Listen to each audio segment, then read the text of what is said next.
शनिदेव सबको। जय शनिदेव। हम सब 25, 26, 27 तारीख को हवन करने जा रहे हैं। उसमें प्रेत बाधा के लिए करेंगे। जिसके भी घर में जो भी प्रेत होते हैं वो उन सबको मंगाने के लिए करेंगे आहुति। ये हवन हमारा कुल मिला के 15 लोगों के प्रति होगा और 15 लोग इसमें सदस्य शामिल होंगे, जिसमें बहुत सारे बच्चे और कुछ लोग दूर से आए हैं जैसे गुजरात से, और बहुत सारे लोग कुल मिला के 15 से 16 लोग इसमें मौजूद रहेंगे और सारे मिलके आहुति देंगे। आहुति मूल में से एक ही आदमी देगा और बाकी सब बैठ के मानसिक जप करेंगे और हमारा हवन दिन रात चलेगा और दिन रात आहुति देंगे। अग्नि देवता को आह्वान करके हम ये हवन करेंगे। अपने अपने इष्ट का सब आह्वान करेंगे और अपने अपने इष्ट का जप करके उसमें आहुति डालेंगे। आहुति में हम नारियल सामग्री में जो भी महत्वपूर्ण चीजें हैं जैसे समुद्री जग और जटामासी और मिश्री और भोग के लिए काजू बादाम और जो भी सामग्री लगती है वो सारी हम जितनी जो भी हमें बताई गई है वो सारी हम मिला के उसमें भगवान के प्रति करेंगे। हमारे हवन करेंगे और सारी चीजें उसमें डाल के बनाएंगे, ठीक है। और दूसरी बात की हवन में हम प्रेत बाधा के लिए करेंगे। आपके शरीर के जो रमे हुए प्रेत है उनके लिए नहीं होगा। ये जो खुले प्रेत घूमते हैं घर में लोगों को परेशान करते हैं वो दूर करने के लिए करेंगे। पितृ मुक्ति के लिए करेंगे। आपके कार्य बंधन जो भी लगे रहते हैं, काम में नहीं चल रहा, अगर आपको प्रेत बाधा नहीं भी है या फिर ऊपर की परेशानी नहीं भी है, अगर फिर भी आपके काम नहीं चलते तो आप उसमें हवन में हमारे सहयोग कर सकते हैं। और जैसे किसी को आंतरिक समस्या होती है, दिमाग की परेशानी होती है और शरीर में दवाइयों का ना लगना, अगर उसे भूत प्रेत भी नहीं है फिर भी उसे आराम नहीं आ रहा दवाइयों में, वो भी हमारे हवन में सहयोग कर सकता है। और कुछ महिलाएं मन्नतें मांग देती है या फिर कुछ भाई लोग मन्नतें मांग देते हैं। बहुत सारी मन्नतें मांग के भूल जाते हैं और उनका बाद में उनको देवी देवताओं का दोष लगता है, तो ये हमारा उस चीज के लिए भी पूरी तरह से होगा। और हवन में मन्नतों का दोष दूर करने के उपाय के लिए भी हम हवन करेंगे। हवन 3 दिन तक दिन और रात चलेगा।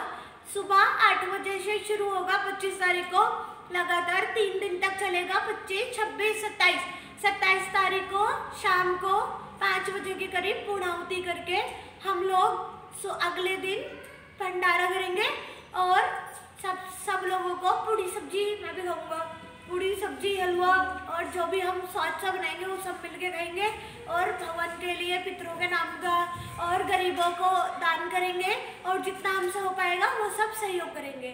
और आप सब जो भी अपनी तरफ से सूक्ष्मता के लिए, स्थूल के लिए और जिन लोगों की, जिन भक्तों की और जो भी हमारे वाला मतलब भूत प्रेत वाला या फिर किसी की लोक कल्याण करते हैं, सेवा करते हैं, अगर किसी की सिद्धि किसी ने मांग रखी हो या फिर बंधन कर दिया हो या तांत्रिक का बहुत ज्यादा दबाव हो, तांत्रिक बार बार क्रिया करता हो, तो उस चीज के निवारण के लिए भी आप हवन में शामिल हो सकते हैं।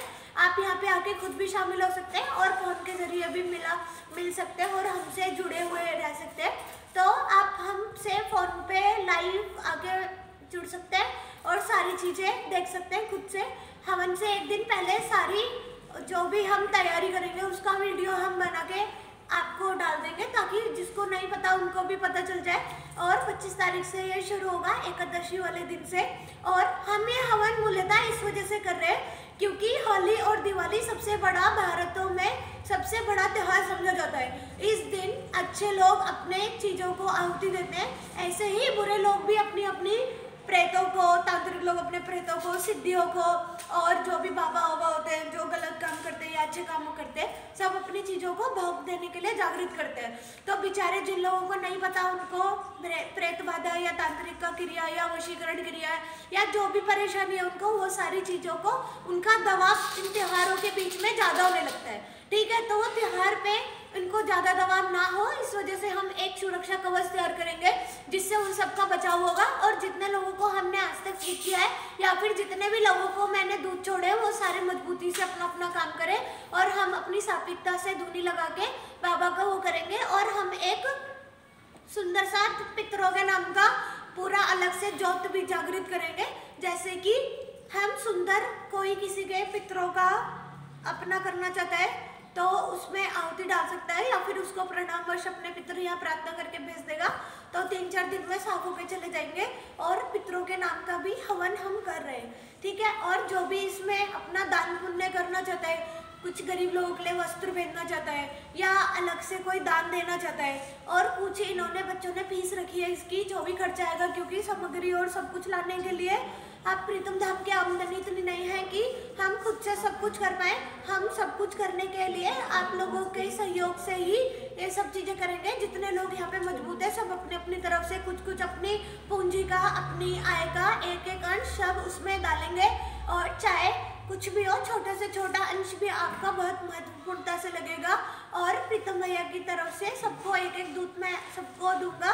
और आप सबके लिए प्रार्थना करूंगा कि आपको भूत प्रेत की बाधा या कोई प्रेत दोष या पितृदोष या फिर कोई कुंडलिनी ग्रह दोष हो, वो सब निवारण के लिए हम 3 दिन रात का हवन आयोजित करने जा रहे हैं। तो आप लोगों से बहुत ज़्यादा प्रार्थना है, कृपया करके बढ़ चल के आगे आए और सभी लोग इस महत्वपूर्ण दिन को अपने आप को आगे रखकर इस चीज में हमारी सहायता करें।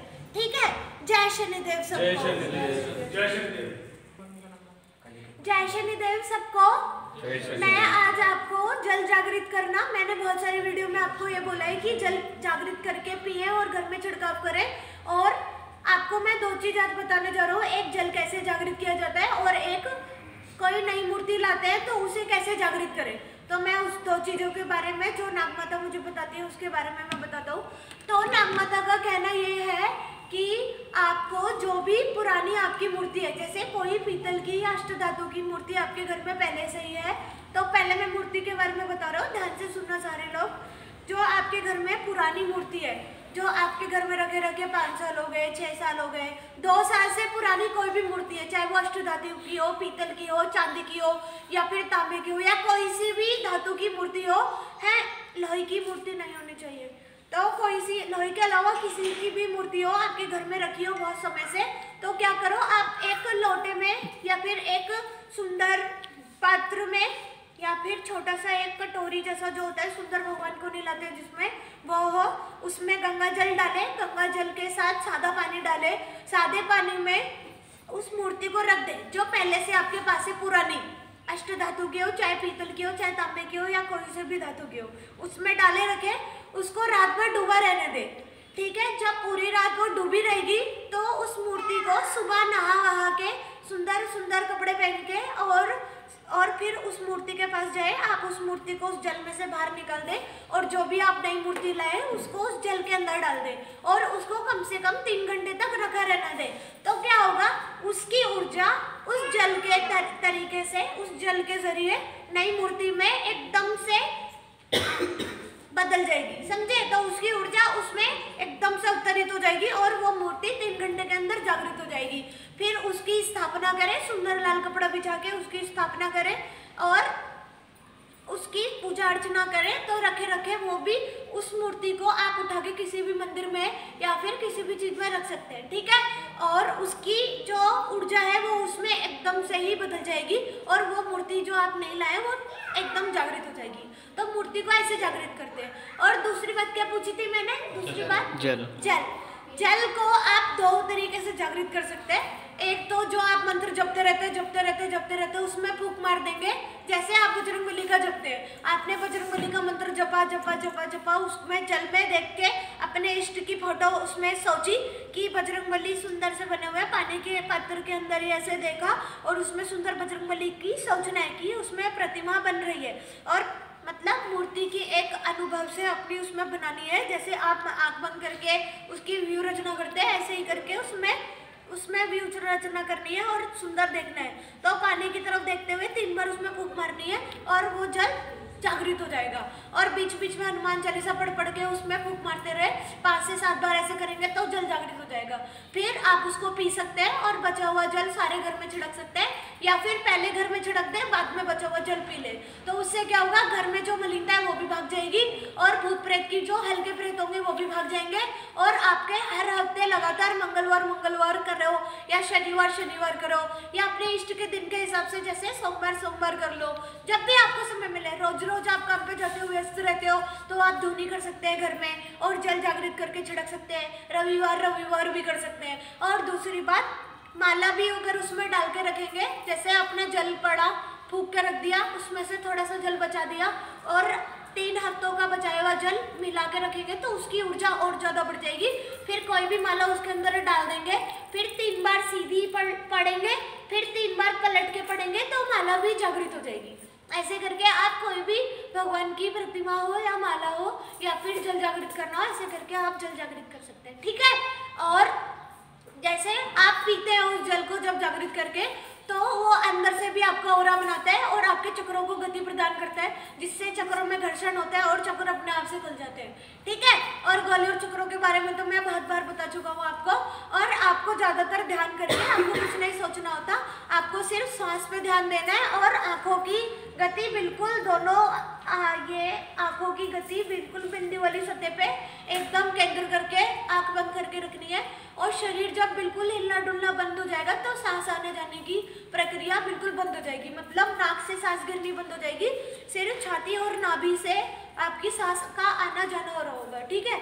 जब इस अवस्था में आप आ जाए तो आप समझ लेना आप निर्मल स्थिति में पहुंच गए हैं और शरीर एकदम निर्मल हो गया है और आपका सूक्ष्म शरीर हिलने लग जाए। मतलब कुछ लोगों का शरीर हिलने लगता है, कुछ लोगों का सूक्ष्म शरीर हिलने लगता है, तो मतलब कि सूक्ष्म शरीर स्थूल शरीर से अलग हो रहा है और बाहर आने के लिए झटके मार रहा है। तो कुछ लोगों को जाप करते हुए या ध्यान करते हुए बहुत सारे झटके लगते हैं, है ना दर्शन भाई? बहुत सारे झटके लगते हैं ना आपको? हाँ, तो वो स्थूल शरीर सूक्ष्म शरीर से अलग हो रहा होता है बार बार, इसलिए आपको झटके लगते हैं। तो झटकों का मतलब ये नहीं है कि कोई प्रेत आपको झटका मार रहा है, अलग से मलिनता झटका नहीं दे सकती, क्योंकि अगर आप लगातार 15 दिन तक एक ही मंत्र जपते हैं तो आपके 12 गोले तैयार हो जाते हैं और 3 गोले बनते हैं, तो आपको कोई भी झपट्टा नहीं मार सकता। हालांकि जब तक सामने वाला आपसे ज्यादा ताकतवर ना हो, आपकी जप पीने की प्रक्रिया और उसका जो संकल्प है वो मजबूत हो। अगर आप जपी तपी करते हैं, बहुत जाप करते हैं, फिर भी आपको फल नहीं मिल रहा और या फिर आपको सोते हुए दबा पड़ जाते हैं, प्रेत आके आपको दबा जाते हैं, तो आपको बस एक काम करना है, महिलाओं के लिए खासकर बोल रहा हूँ, आपको मन में संकल्प करना है, हाथ में जल का और जल लेना है और मन में सोचना है कि वो जल मेरे इष्ट द्वारा जागृत किया गया है। तो हाथ में जल लेके सपने में सोते सोते ही आपको अपने आप को इतना पकाना होगा कि आपका संकल्प इतना मजबूत हो जाए कि आप सूक्ष्म तरीके से उस जल को जागृत कर दे और फेंकने की कोशिश करें। जब आप फेंकने की कोशिश करेंगे तो प्रेत भाग जाएगा और वो जागृत जल भी फेंकने की जरूरत नहीं होगी, वो सोच के ही भाग जाएगा, समझे? छोटे बच्चों को चुप करा के रखो और आप जैसे भी है जल जागृत करके उसको छिड़केंगे तो प्रेत बाधा आपको कभी भी नहीं सताएगी।